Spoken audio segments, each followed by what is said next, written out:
And Nikki, obviously, it's been a while since we talked to you, but that's one of the bigger storylines going into this game is that you guys haven't played in a while. So just how hard is it to go 10 days without playing a game, and then you look on the schedule and it's South Carolina, the top team in the conference that you guys have to play against? Well, I think for us, we're excited to be playing, and great week for us to continue to work on us and get better, especially after our loss to Texas A&M. So we've done a lot of scrimmaging to just try to stay in form. And I think, it has hit, some teams to where they've had a long layoff.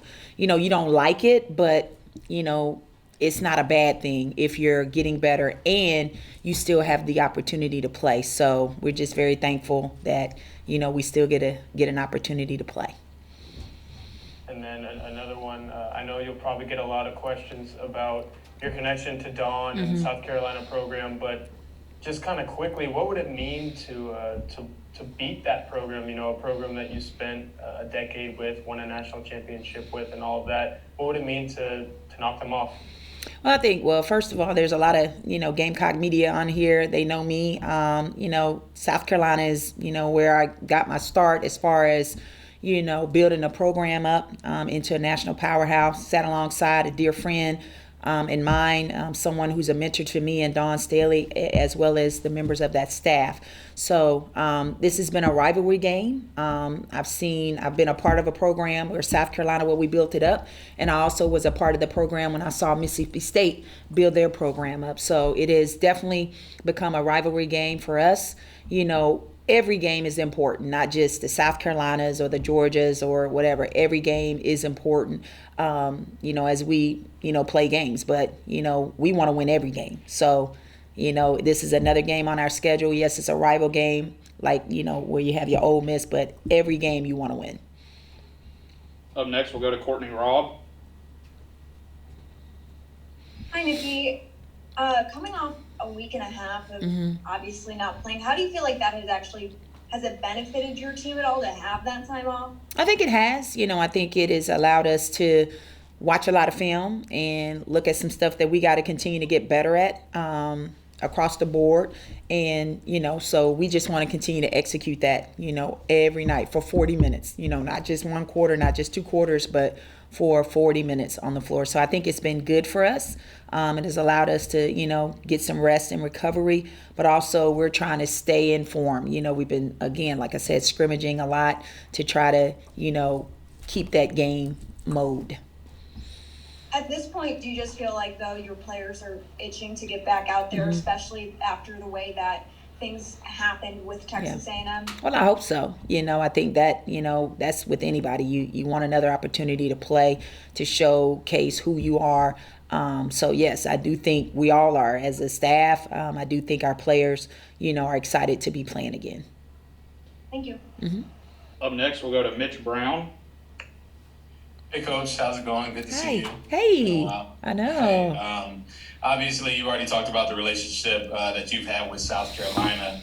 But when you look at the SEC as a whole, I talked to Don last week. She talked about being surprised that there are 6 black women coaches in the SEC. For you in your first season in the SEC, does that represent progress to you? Obviously, there's still work to do, but does that represent a sign of progress, something that you probably didn't see during your time in college basketball? Oh, definitely. I think it does represent a lot of progress. Hats off to the leadership, in our conference. I think we're a conference that we really set the bar high and set the standards high. So in all of, the other 6 coaches amongst myself, which is 7, we have great relationships and we can call on each other at any point and encourage each other at any point. We know the responsibility that we have. Being able to, be, the black head coach, in the SEC, but we're also very proud and just can't thank, the leadership enough, for just setting the standard in that. Lastly, I know it's obviously going to be in Starkville this weekend. You haven't been to South Carolina in a while.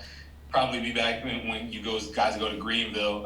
But what's it mean to be able to see these people that, you like you said, sat alongside, but also people behind the scenes that have played a big part in your coaching career as well? It's like family. That's what it is. Very much I'm a relationship person, and these are lasting relationships with their family. To me, I'm going to be really excited, to see them, and we'll talk after the game, but we're all competitors, and we want to win, and we want to win the right way. But yeah, I mean, nothing changes that. Dawn, the staff, the people behind the scenes, they will always be family to me. Up next, we'll go to Howard Megdal. It's great to chat with you. I appreciate you doing this. I'm glad you included Kyra in the count that we're up to 7 now. The two things I'd love to talk to you about, and first is just as it relates to Aaliyah Boston. And I just, one of the advantages of being off is you probably had more time to be able to go over film than you typically would when the games come a little faster and furious. Her numbers are up across the board. I'm just curious what you're seeing from year 1 to year 2 out of her. I mean, I think she's in great shape. I think she has a great understanding of the game. I think her basketball IQ has always been there, but now she knows the league. She's faced pretty much everything, double teams, triple teams, and she has that under control. She's not a player that you can rattle. She's going to play at her tempo, her pace, but with her basketball IQ, her ability to move without the ball and just let the game come to her, that makes her just dangerous. She just impacts the game because of her presence on the floor. You have to pay attention to her, but she's just improved, like you said, in all areas. She's in great shape.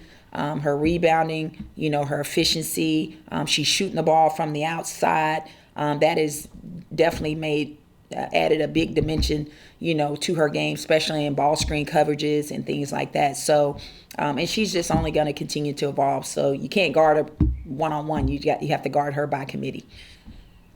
And just bigger picture, I know there's obviously a lot of history with you and Dawn, but beyond that, this battle between Mississippi State and South Carolina has really defined, I feel like, the SEC over the last, you almost say, half decade. I remember the reaction in Starkville when you guys won at the Hump and beat South Carolina. And I wonder just how much here in 2021 it still feels like, to a large extent, you guys are defining the seasons for one another in those ways. Well, definitely. I think, there's history there.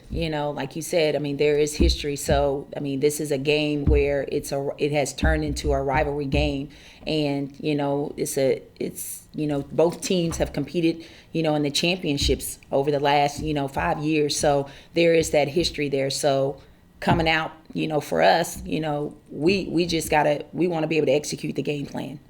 Again, every time we step out on the court, we're trying to win games. We're trying to get better.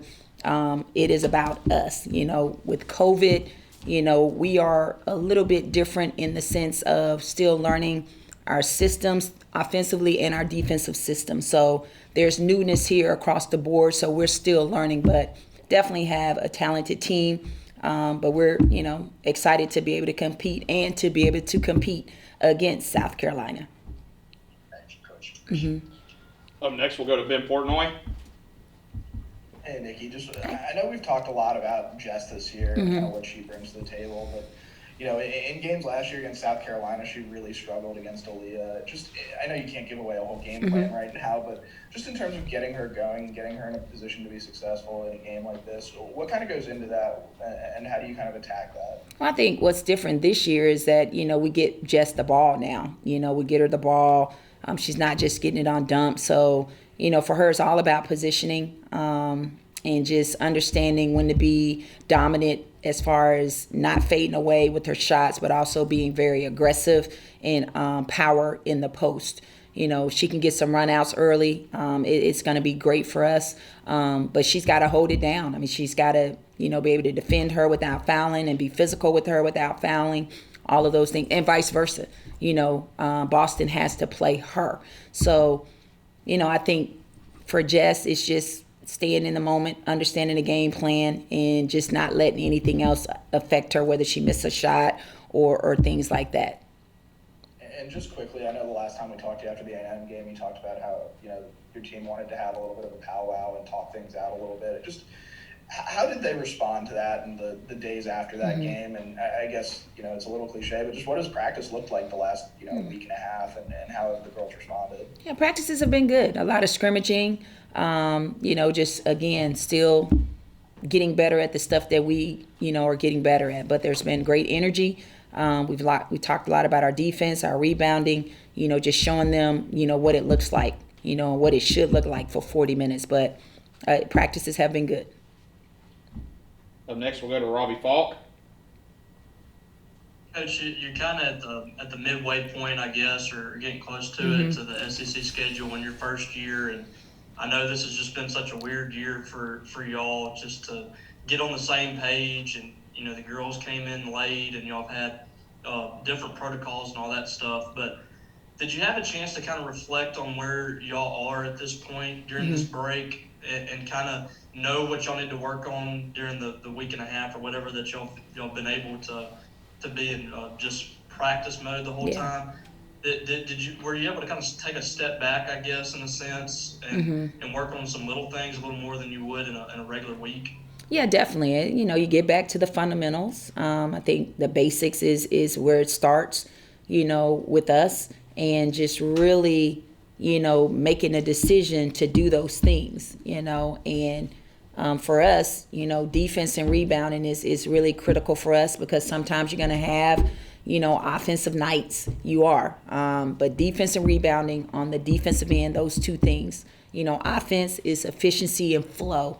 Just continue to understand our shot selection. Yes, we want to play fast, but also when we've missed a couple of shots, how that really affects us, and it changes the momentum of the game if we're not getting shots, because people are usually getting transition buckets on us, because we're not able to get back in transition quick. So, it's just constantly, making sure that our team understands that. But, you can't win games if you don't guard the ball consistently and if you don't rebound the ball. And we know that South Carolina is number one in the country, I think, in offensive rebound. So we're going to be challenged, and we got to box out.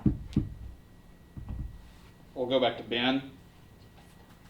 Nikki, just generally on Maya, I know she's been kind of a leader for y'all this year, but, when she got here, wasn't necessarily the most vocal person. Just how's she kind of grown into that role? And in games like against A&M, where she is kind of a bright spot and a focal point, I guess, just what has she meant to this team generally, and how do you kind of see her fitting into that leadership role? I think, for Maya has grown. I think she's the only one on this team that has been to a Final Four, and know what that's like. She's, been to the NCAA tournament and played in it.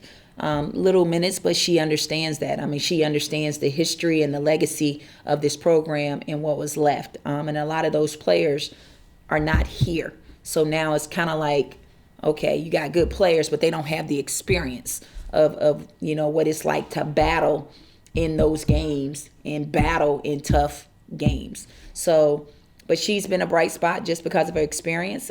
She works hard. She's improved. I think she's confident in who she is, and she's just continued to come into her own. And I think that's a player that I said, I'm really looking forward to seeing how she's going to grow. And I think she's grown a lot this year, as well as some other players.